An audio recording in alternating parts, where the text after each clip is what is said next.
2026 সালের নতুন নিয়মে আপনি কিভাবে একটি ভেরিফাইড বাইন্যান্স অ্যাকাউন্ট তৈরি করবেন। আমরা অনেক সময় কিন্তু বাইন্যান্সের ক্রিপ্টোকারেন্সি নিয়ে কাজ করতে চাই বা ট্রেডিং নিয়ে কাজ করতে চাই, তখন আমাদের একটি ভেরিফাইড বাইন্যান্স অ্যাকাউন্টের প্রয়োজন হয়। যদি আপনি সঠিক নিয়মে একটি ভেরিফাইড বাইন্যান্স অ্যাকাউন্ট খুলতে না পারেন, তাহলে কিন্তু সেই অ্যাকাউন্টের ডলার অন্য কারো অ্যাকাউন্টে ট্রান্সফার হতে পারে বা আপনি কিন্তু সেই বাইন্যান্স অ্যাকাউন্টটা হারিয়ে ফেলতে পারেন। তাই আজকের এই ভিডিওতে আমি আপনাদেরকে দেখাবো কিভাবে প্রপারলি সঠিক নিয়মে একটি ভেরিফাইড বাইন্যান্স অ্যাকাউন্ট আপনি তৈরি করবেন। তো চলুন শুরু করা যাক। এবার আমাদের বাইন্যান্স অ্যাকাউন্ট খোলার জন্য আপনি আমাদের ভিডিও ফার্স্ট কমেন্টে একটা লিংক পেয়ে যাবেন। জাস্ট ওই লিংকের উপর একটা ক্লিক করে দিবেন। করার পরে এবার কিন্তু এখানে আমাদের একটি ইমেল দিতে হবে, যে ইমেলটা দিয়ে হচ্ছে আপনি বাইন্যান্স অ্যাকাউন্ট ক্রিয়েট করবেন। তো আমি একটা ইমেল এখানে বসাই দিচ্ছি। জিমেল দেওয়ার পর নিচের দিকে দেখতে পারবেন যে কন্টিনিউ লেখা রয়েছে, আমরা কন্টিনিউতে একটা ক্লিক করব। এবার দেখুন আপনি যে জিমেলটা দিবেন সেই জিমেলে কিন্তু একটি ভেরিফিকেশন কোড পাঠাবে, সেটা দিয়ে আপনাকে এখানে কনফার্ম করতে হবে। তো কোডটা আমি এখানে বসাই দিলাম, দেন কন্টিনিউতে ক্লিক করব। এবার দেখতে পাচ্ছেন এখানে আমাদের একটি পাসওয়ার্ড দিতে বলতেছে। তো এখানে হচ্ছে আমরা একটি 8 সংখ্যার পাসওয়ার্ড দেব, letter, number and special character দিয়ে 8 সংখ্যার একটি স্ট্রং পাসওয়ার্ড আমরা এখানে দিয়ে দিব। তো পাসওয়ার্ডটা দেওয়ার পর নিচের দিকে দেখতে পাচ্ছেন কন্টিনিউ লেখা রয়েছে, আমরা কন্টিনিউতে ক্লিক করব। এবার বন্ধুরা আমাদের কিন্তু বাইন্যান্স অ্যাকাউন্টটা ক্রিয়েট করা হয়ে গিয়েছে। বাইন্যান্স অ্যাকাউন্ট ক্রিয়েট করার পর এখান থেকে আপনি নেক্সট বাটনে ক্লিক করবেন। অ্যাকাউন্টটা খোলা হয়ে গেলে আপনি চলে আসবেন প্লে স্টোরে অ্যান্ড সার্চ বাটনে ক্লিক করে এখানে আপনি সার্চ করবেন বাইন্যান্স লিখে। বাইন্যান্স লিখে সার্চ করার পর আপনি এরকম একটি অ্যাপ্লিকেশন পেয়ে যাবেন। জাস্ট এই অ্যাপ্লিকেশনটাকে আমাদের মোবাইলে ইনস্টল করতে হবে। ইনস্টল হওয়ার পর এরকম ওপেন লেখা চলে আসবে, এখান থেকে আমরা ওপেন একটা ক্লিক করব। তো বন্ধুরা বাইন্যান্স অ্যাপটা ওপেন করার পর আপনি এরকম একটি অপশন পেয়ে যাবেন। আমরা এখান থেকে নিচের দিকে I am familiar with crypto এখানে ক্লিক করব। এখানে ক্লিক করার পর দেখতে পাচ্ছেন এখানে লেখা রয়েছে লগ ইন। তো আমরা লগ ইন একটা ক্লিক করব। লগ ইনে ক্লিক করার পর যে ইমেলটা দিয়ে আমরা অ্যাকাউন্ট ক্রিয়েট করেছি সেই ইমেলটা এখানে বসাতে হবে। ইমেল দেওয়ার পরে এখানে আপনাকে পাসওয়ার্ড দিতে বলবে, যে পাসওয়ার্ডটা আপনি একটু আগে দিয়েছেন অ্যাকাউন্ট খোলার সময়, সেই পাসওয়ার্ডটা এখানে আবার আপনি বসাই দিবেন। তারপরে আপনি যে ইমেলটা দিয়েছেন সেই ইমেলে কিন্তু আবার একটি ভেরিফিকেশন কোড পাঠাবে, সেই কোডটা দিয়ে আবার এখানে আমাদের কনফার্ম করতে হবে। ওকে, আমরা আবার এখান থেকে ভেরিফিকেশন কোডটা দিয়ে দিচ্ছি।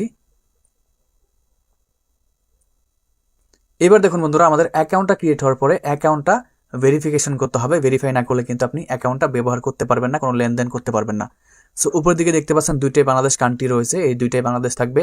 নিচের দিকে দুইটা অপশন রয়েছে, একটা হচ্ছে আপনার এনআইডি কার্ড অ্যান্ড পাসপোর্ট। তো আপনি দুইটার মাধ্যমে কিন্তু ভেরিফাই করতে পারবেন। অনেকের কাছে পাসপোর্ট থাকে না, সো আমরা হচ্ছে সাধারণত এই এনআইডি কার্ডের মাধ্যমে ভেরিফাইটা করবো। এনআইডি কার্ড সিলেক্ট করার পর নিচের দিকে কন্টিনিউতে ক্লিক করবেন। বন্ধুরা এইখানে আমাদের এনআইডি কার্ডের ছবি দিতে হবে, ফ্রন্ট পার্ট এমনকি ব্যাক পার্ট। যদি আপনার কাছে ফটো আগে থেকে তোলা থাকে সেই ক্ষেত্রে আপনি আপলোডে ক্লিক করবেন, আর যদি ফটো তোলা না থাকে সেই ক্ষেত্রে আপনি টেক পিকচারে ক্লিক করে ক্যামেরাতে কিন্তু এনআইডি কার্ডের ছবি তুলতে পারবেন। তো আমার কাছে ছবি নাই, এই জন্য টেক পিকচার রাখলাম অ্যান্ড কন্টিনিউতে ক্লিক করব। অলরাইট বন্ধুরা, আপনার যখন এনআইডি কার্ডটা আপলোড হয়ে যাবে, হওয়ার পরে আপনাকে এখানে কিন্তু ফেসটা ভেরিফাই করতে বলবে। নিচে দিকে কন্টিনিউ বাটনে ক্লিক করবেন। ফেস ভেরিফাই করার সময় আপনি হচ্ছে আপনার ফেসটা এই গোল বক্সটার মধ্যে রাখবেন, তাহলে কিন্তু আপনার ফেসটা অটোমেটিক্যালি নিয়ে নেবে। আপনি যখন আপনার এনআইডি কার্ডের ছবি এমনকি আপনার ফেস দিবেন, তারপরে কিন্তু আপনাদের সামনে এরকম একটি অপশন চলে আসবে। এখানে আপনার নাম, অ্যাড্রেস, ডেট অফ বার্থ সবকিছু শো করবে। এখান থেকে আপনি কন্টিনিউতে একটা ক্লিক করবেন। এইখানে দেখতে পাচ্ছেন তিনটা অপশন রয়েছে, আপনি প্রথমটা সিলেক্ট করবেন, দেন আই কনফার্মে ক্লিক করবেন। তারপরে বন্ধুরা দেখতে পারবেন এখানে কিন্তু কয়েকটা অপশন রয়েছে, আপনি কোন পারপাসে হচ্ছে এই বাইন্যান্স অ্যাকাউন্টটা ইউজ করবেন। আমরা এখান থেকে সেলফ এমপ্লয়েড, ফ্রিল্যান্স এটা দিয়ে দিলাম। তো আপনি স্টুডেন্ট দিতে পারেন, দেন কন্টিনিউতে ক্লিক করবেন। তারপরে দেখুন এখানে আমাদের বলতেছে please indicate your work industry. আমরা এখানে ক্লিক করার পর দেখতে পাচ্ছেন অনেকগুলো অপশন চলে এসেছে। আমরা এখান থেকে এডুকেশন দিলাম, দেন কন্টিনিউতে একটা ক্লিক করব। দেখতে পাচ্ছেন এবার বলতেছে আন্ডার রিভিউ। আমাদের এই বাইন্যান্স অ্যাকাউন্টটা ভেরিফাই হওয়ার জন্য 30 মিনিট সময় নেবে। 30 মিনিট পরে কিন্তু আমাদের এই বাইন্যান্স অ্যাকাউন্টটা ভেরিফাইড হয়ে যাবে। আমরা এখান থেকে গো টু হোম পেজ এখানে ক্লিক করে দিচ্ছি অ্যান্ড লেটারে ক্লিক করব। সো এবার আপনার যখন বাইন্যান্স অ্যাকাউন্টটা ভেরিফাইড হয়ে যাবে, তখন আপনি উপর দিকে এই 3 ডট লাইনে ক্লিক করবেন। সো এখানে ক্লিক করার পর দেখতে পাচ্ছেন আমাদের কিন্তু বাইন্যান্স অ্যাকাউন্টটা পেন্ডিং অবস্থায় রয়েছে। ভেরিফাইড হয়ে গেলে এখানে কিন্তু ভেরিফাইড লেখা শো করবে। কিছুক্ষণ পরে যখন আপনি আপনার বাইন্যান্স অ্যাকাউন্টটা চেক করবেন, তখন দেখবেন যে এরকম সবুজ চিহ্ন দিয়ে ভেরিফাইড লেখা আসবে। তখন বুঝবেন যে আপনার অ্যাকাউন্টটা কিন্তু ভেরিফাইড হয়ে গিয়েছে। অ্যান্ড এই অ্যাকাউন্টে এবার আপনি সকল লেনদেন করতে পারবেন, ডলার অ্যাড করতে পারবেন, ট্রান্সফার করতে পারবেন, P2P করতে পারবেন, এক কথায় সবকিছুই করতে পারবেন এই বাইন্যান্স অ্যাকাউন্টের সাহায্যে।